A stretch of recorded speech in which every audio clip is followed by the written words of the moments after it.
Hello दोस्तों, आप सभी का हमारे चैनल सरकारी नौकरी में स्वागत है। दोस्तों, आज हम इस वीडियो में बात करेंगे 8वें वेतन आयोग के बारे में। दोस्तों, 8वें वेतन आयोग के अंदर सैलरी कितनी बढ़ेगी? जी हाँ दोस्तों, आपकी जो सैलरी है 182% से लेकर के 246% तक बढ़ सकती है और इसका जो सटीक विश्लेषण हम करके आपको बताएंगे। हो सकता है कुछ स्लाइड्स वगैरह के माध्यम से आपको समझाने की पूरी कोशिश करेंगे कि वेतन आयोग के अंदर जो सैलरी है किस हिसाब से बढ़ती है और पिछले वेतन आयोग के अंदर सैलरी किस हिसाब से बढ़ी थी, उसी के अकॉर्डिंग आपकी सैलरी इस बार वृद्ध होने वाली है। न्यूनतम और अधिकतम वृद्धि सैलरी के अंदर हो सकती है और क्या 8th पे कमीशन में अभी देरी होने वाली है? जैसे कि भारत पाकिस्तान में अभी हाल में ही तनाव देखने को मिला था, तो क्या इसको लेकर 8वें वेतन आयोग में देरी हो सकती है?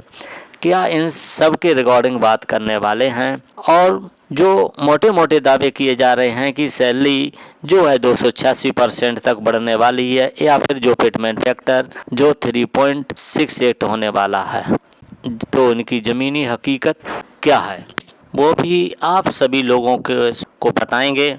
और सबसे पहले दोस्तों यहाँ पर देख लेते हैं कि जो वेतन आयोग होता है कोई भी उसके अंदर होता है क्या है कि बेसिक और डीए को जोड़ दिया जाता है और उसके ऊपर सरकार की तरफ से एक इंक्रीमेंट दिया जाता है। अब आपका कहना होगा कि सर बेसिक और डीए को जोड़ने पर तो कोई विशेष फायदा नहीं हो रहा है। बिल्कुल आप सही कह रहे हैं, लेकिन बेसिक और डीओ को जोड़ेंगे तो दोस्तों बेसिक और डीओ को जोड़ेंगे तो उतनी ही सैलरी आपकी बनेगी जितनी अभी आपको मिल रही है। लेकिन सैलरी में जो हक बनता है वो इंक्रीमेंट की वजह से बनता है। देखिए आज तक के जो इंक्रीमेंट दिए गए हैं सेकंड सीपीसी यानी दूसरा वेतन आयोग में 14.2 है, थर्ड में 20.6 है, फोर्थ में 27.6 है, फिफ्थ में 31% का है और 6 पे कमीशन में 54% का है। सबसे ज़्यादा सरकार की तरफ से बेसिक और डीए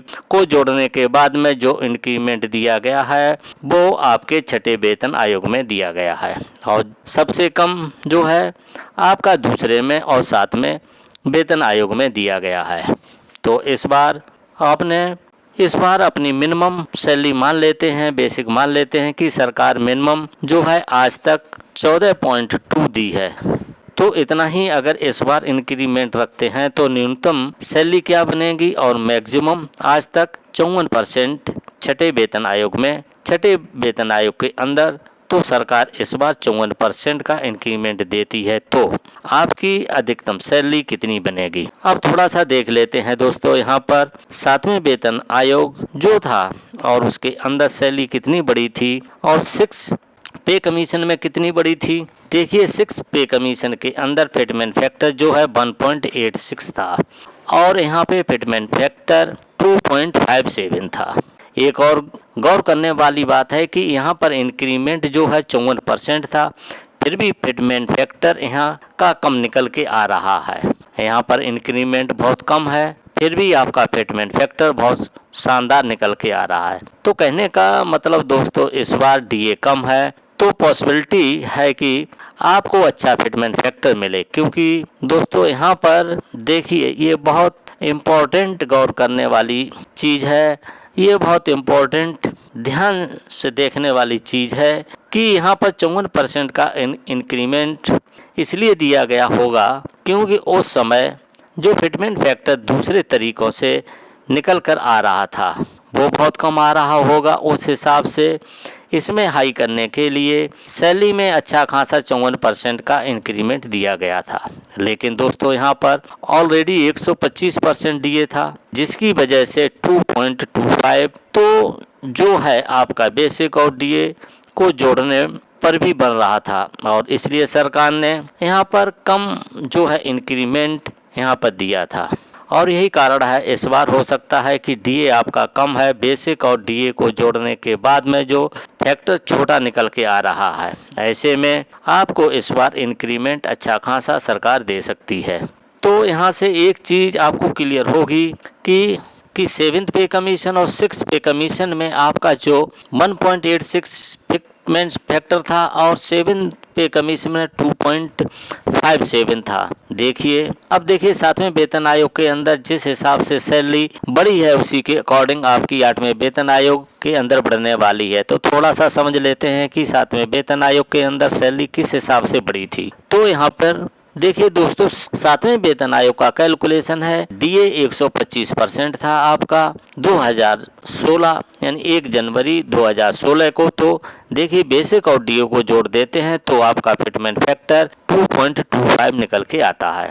कैसे दोस्तों, मान लेते हैं कि 100 रुपये आपकी बेसिक है और 125 रुपये डीए है, तो दोनों को जोड़ने पर 225 रुपये आया। तो यहाँ से फिटमेंट फैक्टर निकलेगा 2.25। इसमें 100 का डिवाइड कर देंगे तो 2.25 फैक्टर निकल के आता है। जैसा कि हमने बताया सरकार ने जो इंक्रीमेंट दिया है यहाँ पर 14.3% का, तो 14.3% किसका देंगे, बेसिक और डीए को जोड़ने के बाद में जो फैक्टर आ रहा है उसका, तो 2.25 का अगर यहाँ निकाला 14.3 तो राउंड अप करके 0.32 आया और इस 0.32 को इसके अंदर ऐड करें तो यहाँ से जो फैक्टर निकल के आ रहा है ये होता है आपका फाइनली फिटमेंट फैक्टर, और जो पहले न्यूनतम बेसिक हुआ करती थी उसको इससे मल्टीप्लाई कर देंगे तो नई बेसिक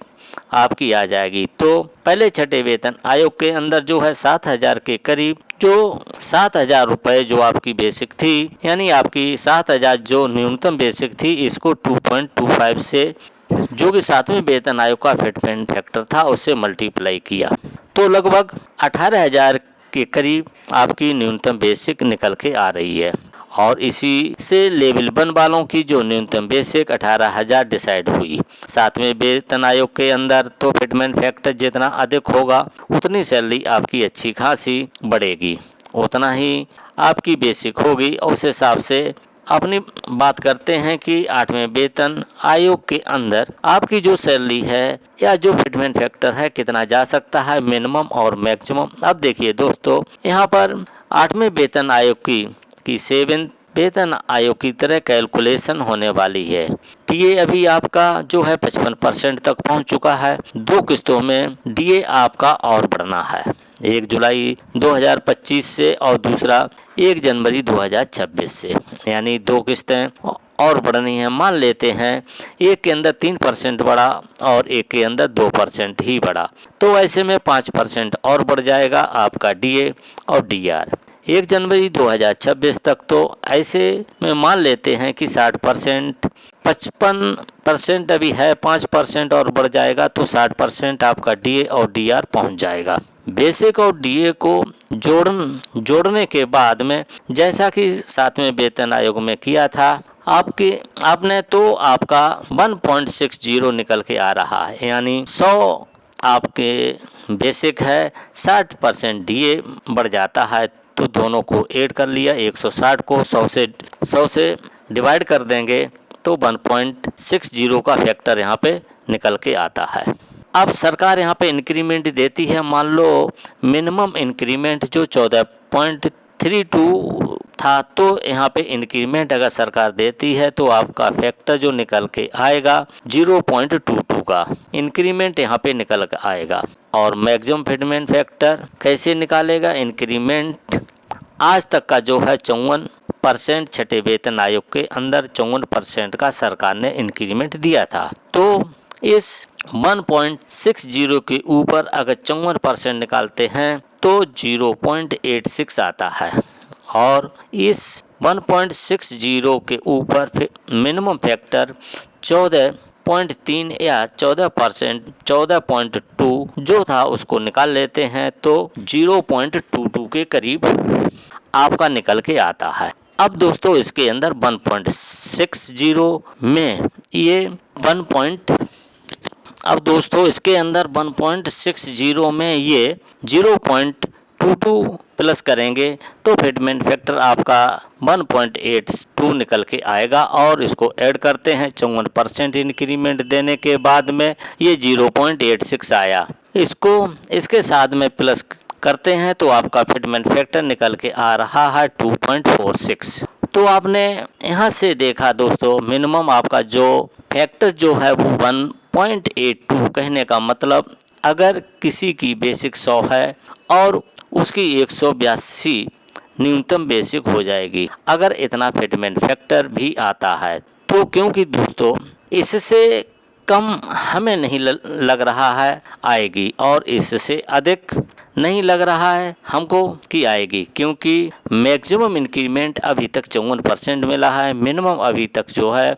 14.3% का इंक्रीमेंट आपको देखने को मिला है। तो न्यूनतम फिटमेंट फैक्टर आपका ये हो सकता है और मैक्सिमम फिटमेंट फैक्टर आपका ये होगा।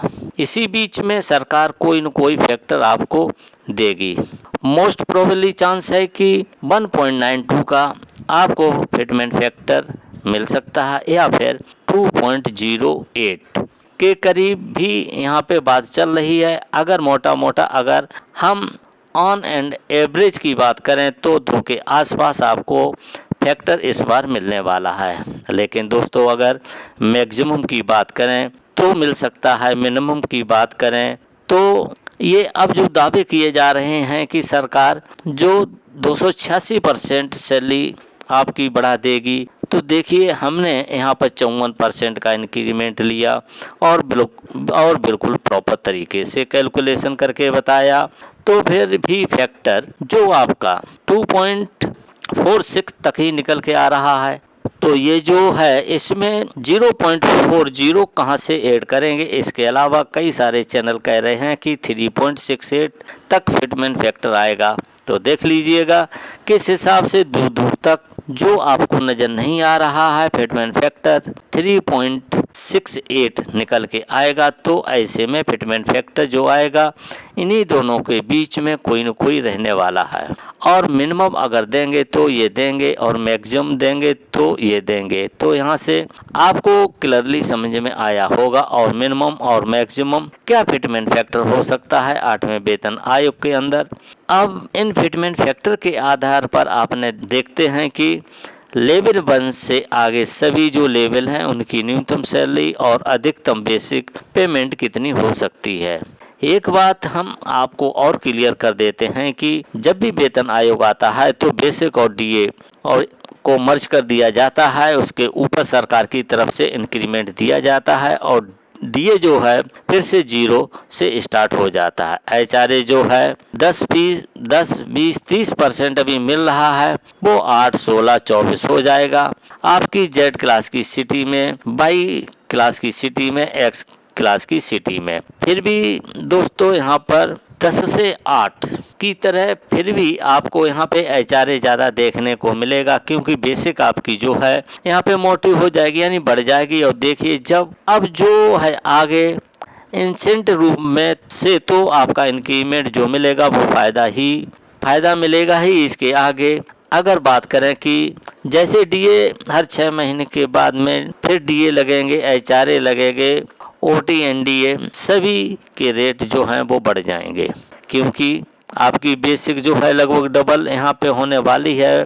फैक्टर के आधार पे तो बेसिक डबल होगी, तो सभी भत्ते जो आपके हैं ओवर टाइम का भी रेट डबल हो जाएगा, एनडीए की रेट आपकी डबल हो जाएगी और भी तमाम तरीके के जो भत्ते हैं वो बेसिक के ऊपर डिपेंड करते हैं, वो सारे के सारे आपके डबल यहाँ पर होने वाले हैं। अब देखिए दोस्तों सैलरी चार्ट आप देख सकते हैं। सैलरी चार्ट मिनिमम और मैक्सिमम का देखिएगा, लेवल 1 से लेकर के लेवल 6 तक का हमने निकाला है। आगे आप किसी भी लेवल का निकाल सकते हैं और इसके अंदर ऐसा भी नहीं है कि आपको जिस लेवल में आप काम कर रहे हो, जैसे कि लेवल 6 में कोई कर्मचारी काम कर रहा है और लेवल 6 का इनिशियल बेसिक जो होती है 35,400, लेकिन उस एम्प्लॉय को 4-5-6 साल हो गए हैं तो यहाँ पर उसकी जो बेसिक है वो 42,300 के लगभग पहुँच चुकी है।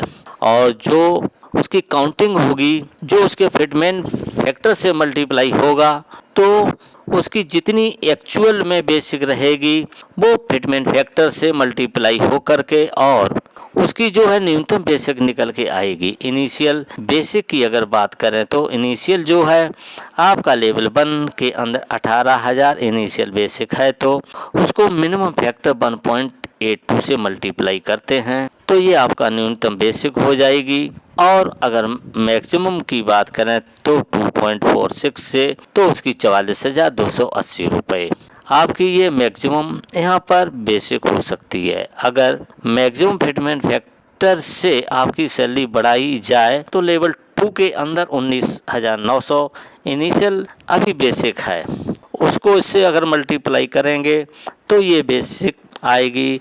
इससे मल्टीप्लाई करोगे तो ये बेसिक लेवल 5 में 29,200 है। इसको अगर इससे मल्टीप्लाई करेंगे तो ये, और इसको 2.46 से मल्टीप्लाई करेंगे तो 71,000 रुपये के करीब आएगी। लेवल 6 स्टेशन मास्टर वगैरह जैसे पोस्ट हैं, इनमें अगर न्यूनतम कम से कम अगर फिटमेंट फैक्टर लगाते हैं तो 64,428 रुपये आपकी न्यूनतम बेसिक होगी। और मैक्सिमम अगर बात की जाए तो मैक्सिमम अगर बात करें तो 87,084 रुपये के करीब जो है आपकी बेसिक होने वाली है। अब उस कैंडिडेट की बेसिक यहाँ पर लगभग 44,000 के करीब हो गई है, तो 44,000 से अगर 1.82 से मल्टीप्लाई करेंगे या डबल आसपास करेंगे तो उसकी 80 या 85,000 के करीब न्यूनतम बेसिक होने वाली है। 8वें वेतन आयोग के बाद में तो यहाँ क्लियर ये होगा, बहुत सारी चीज़ें आपको क्लियर हुई होंगी। और देखिए दोस्तों, 8वें वेतन आयोग में जो कोई देरी नहीं होने वाली है, आपका टाइम से ही वेतन आयोग जो है लागू हो जाएगा 1 जनवरी 2026 से। हाँ, इसको इम्प्लीमेंट करने में थोड़ा सा 6 महीने का समय लग सकता है, लेकिन एरियर वगैरह का भुगतान आप सभी लोगों को किया जाएगा। तो ये थी दोस्तों अपडेट। अब उम्मीद करते हैं कि आपको ये जानकारी आपको देनी थी। ये जानकारी कैसी लगी आप हमें कमेंट में ज़रूर बताइए।